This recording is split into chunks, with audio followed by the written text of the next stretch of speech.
picture something that you find amazing in your normal day-to-day life, and you think, how does that work?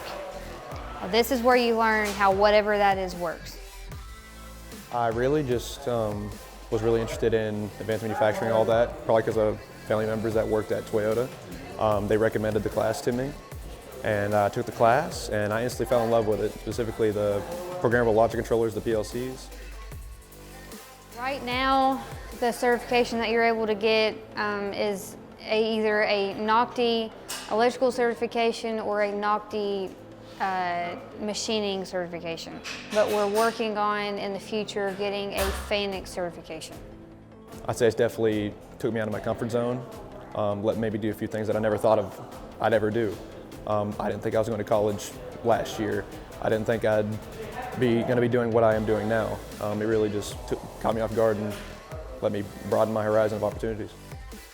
Introductory classes include fluid power and pneumatics, which is where you use fluid or air to move heavy loads. Next level up would be maintaining industrial equipment, where you put together chain drives, belt drives, and gear drives.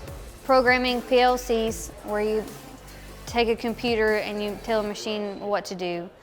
And then up from that, we have electrical motor controls, where you wire up high voltage electrical motors, and robots, where you program actual industrial robots. It's gave me like a purpose after high school. Like, I want to go into the trade schools, and go to the AMT program would be perfect.